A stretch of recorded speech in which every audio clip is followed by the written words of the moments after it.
bagiku, terang bagi jalanku. Selamat pagi anak-anak, dimanapun anak-anak berada, Bapak Ibu, senang sekali. Di sini saya tidak hanya sendiri, ada Ibu Linda, ada Bu Roni, ada Pak Roy membantu saya live dari sekolah kita tercinta. Kita hari ini ingin memulai ibadah kita, anak-anak, Bapak Ibu. Mari kita terlebih dahulu bersatu di dalam doa. Mari kita berdoa. Bapa, kami mengucap syukur atas hari yang cerah yang Tuhan berikan kepada kami. Kesegaran yang baru Tuhan berikan kepada tubuh kami setelah kami beristirahat. Saat ini sebelum kami memulai pembelajaran kami mohon kiranya Tuhan bimbing kami dengan firman Tuhan. Sehingga lewat firman Tuhan kami boleh disegarkan. Kami boleh diberikan kekuatan yang baru menjalani hari ini. Dalam nama anak-Mu yang tunggal, Tuhan Yesus Kristus, kami berdoa dan mengucap syukur. Haleluya, amin. Hari ini tema kita adalah orang bijak mewarisi kehormatan. Orang bijak mewarisi kehormatan. Jadi di sini yang menjadi harta atau sesuatu yang berharga adalah kehormatan. Nah, kita mau cari tahu dari mana sih kehormatan itu berada. Kita mau baca terlebih dahulu Alkitab kita dari Amsal 3 ayatnya yang ke-31 sampai 35. Amsal 3 ayat 31 sampai yang ke-35. Janganlah iri hati kepada orang yang melakukan kelaliman, dan janganlah memilih satupun dari jalannya. Karena orang yang sesat adalah kekejian bagi Tuhan. Tetapi dengan orang jujur, ia bergaul erat. Kutuk Tuhan ada di dalam rumah orang fasik, tetapi tempat kediaman orang benar diberkatinya. Apabila ia menghadapi pencemooh, maka ia pun mencemooh. Tetapi orang yang rendah hati dikasihaninya. Orang yang bijak akan mewarisi kehormatan, tetapi orang yang bebal akan menerima cemooh. Demikianlah pemberitaan firman Tuhan. Berbahagialah kita yang hari ini mendengarkan firman Tuhan, disegarkan oleh karena firman-Nya. Next, Bu Linda. Anak-anak, saya ingin tanya, dari mana kehormatan saat ini bisa dicari? Nah, kalau dari kita mungkin kita akan jawab dari kekayaan, Miss.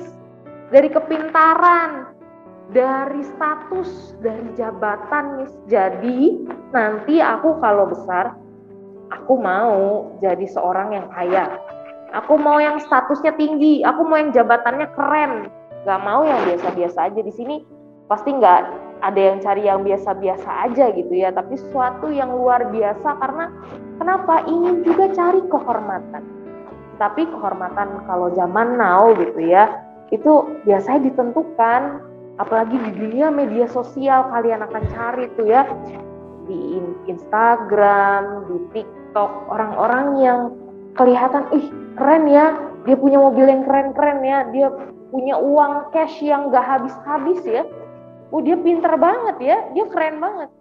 Jabatannya luar biasa, pendidikannya luar biasa. Nah, itu kehormatan yang didapatkan dari hal-hal demikian. Tapi apakah kehormatan kita sebagai orang Kristen itu didapatkan dari hal-hal seperti ini saja? Kita mau lihat. Next, Bu Linda. Saya mau tanya ke anak-anak, apa bedanya dua orang ini? Coba lihat. Ada yang kenal nggak ya? Yang sebelah, yang laki-laki. Ini bingung nih, Miss bingung yang sebelah kiri apa yang kanan nih? Yang laki-laki dan yang laki-laki, gitu ya? Nggak. Yang laki-laki atau yang mengaku perempuan. Jadi kalian lihat perbedaannya. Dua-duanya orang yang terkenal di sekitar kita ini. Di sini udah banyak yang ketawa-ketawa ya. Kehormatan itu pertanyaannya diraih atau diberikan nih kepada mereka? Terkenal itu diberikan atau diraih oleh mereka? Yang pertama nih yang laki-laki. Ini yang pakai jas ya. Ini jangan ketuker laki-laki yang mana yang pakai jas. Itu adalah Volodymyr Oleksandrovi, aduh susah banget namanya, Volodymyr Oleksandrovich Zelensky, presiden Ukraina yang saat ini sedang berjuang di sana. Itu yang laki-laki yang pakai jas. Kenapa dia bisa dihormati menurut anak-anak?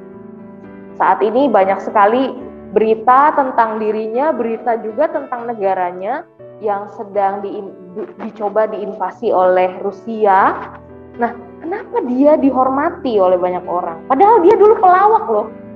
Jadi kalau kalian cari tahu tentang Presiden Volodymyr ini, itu dia pelawak anak-anak. Tetapi ternyata dia dihormati di seluruh dunia. Kenapa coba kita tanya?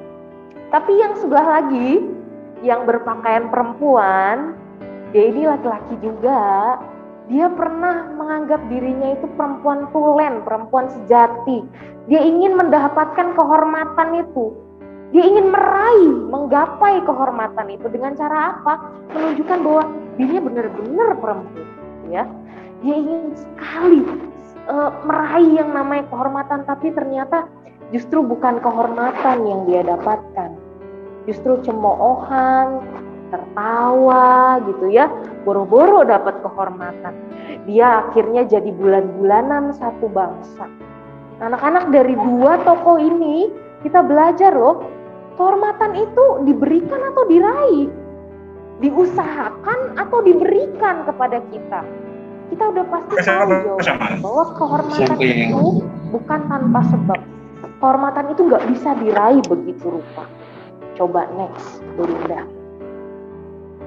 Nah, kita perlu menanam kebijaksanaan. Kalau kita anggap kehormatan adalah buah masa depan, kamu mau dihormati di masa depan, kamu mau dipandang sebagai orang yang luar biasa di masa depan, maka sekaranglah saatnya di mana kalian menanam benih yang baik. Kalau menurut Amsal, menanam benih kebijaksanaan. Jadi kebijaksanaan itu sebuah benih yang nantinya buahnya luar biasa banyak, ada kehormatan. Tetapi ditanam dengan apa kebijaksanaan itu?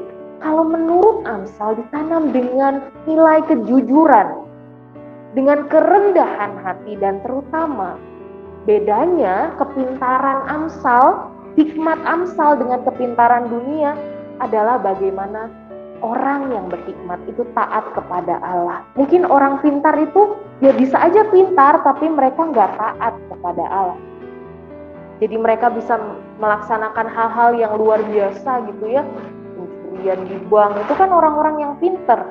Nggak mungkin orang-orang yang seperti Miss gitu ya, mencuri bank nggak bisa, nggak nyampe otaknya. Tapi harus butuh orang-orang yang luar biasa, orang-orang yang pintar. Tapi bukan hanya pintar kalau kita, tapi bijak, memakai hikmat dari Tuhan untuk sesuatu hal yang baik di mata Tuhan. Itulah yang penting, tetapi jangan lupa disiram dengan kejujuran dan kerendahan hati. Jadi jangan lupa bahwa kehormatan itu adalah buahnya. Kehormatan gak bisa begitu saja diinginkan gitu ya, diraih. Aku pengen dihormati, hormati aku, kita suruh semua orang hormati kita. Tapi ternyata kita nggak menanam buah. Anak-anak, sekarang adalah saat di mana kita bisa menanam benih kebijaksanaan yang nanti akan berbuah kehormatan.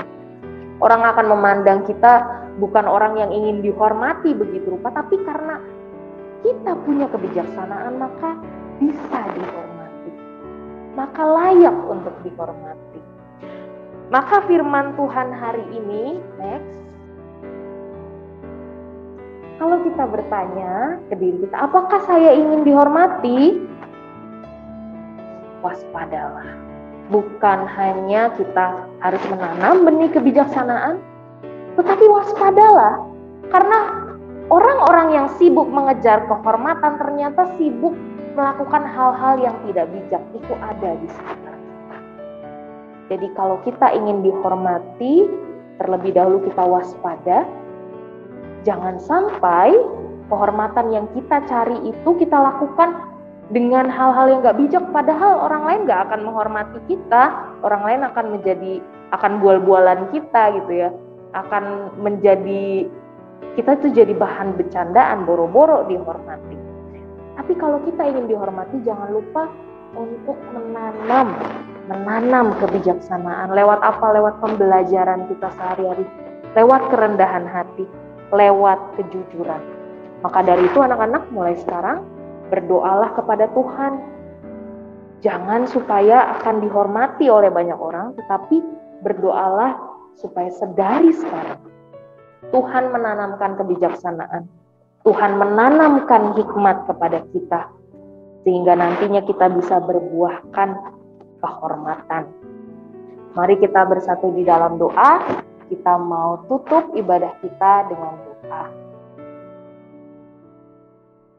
Bapa yang baik, kami mengucap syukur atas firman Tuhan yang mengingatkan kami bahwa kehormatan tidaklah diraih begitu saja, tetapi harus ditanam, dimulai dari benih kebijaksanaan.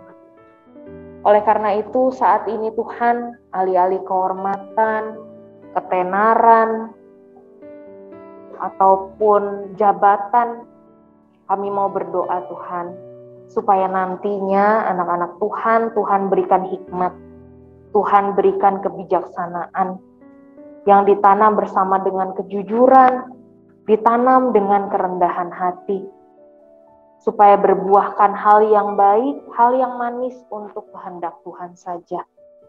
Kami berdoa untuk setiap anak dari SMP sampai SMA.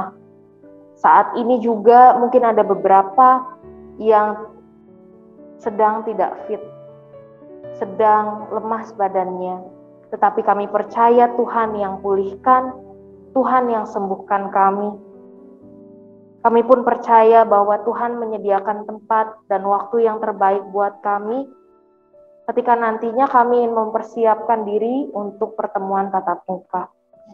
Bapa, biarlah memberikan kesabaran kepada anak-anak, guru-guru, sehingga sekolah Krista Mitra boleh menjadi sekolah yang aman, yang sehat bagi perkembangan dan pembelajaran kami semua. Terima kasih Bapa yang baik, kami mau serahkan pembelajaran hari ini. Ada juga yang akan ujian ke dalam tangan pengasihan-Mu. Dalam nama anak-Mu yang tunggal, Tuhan Yesus Kristus, kami berdoa dan mengucap syukur. Amin.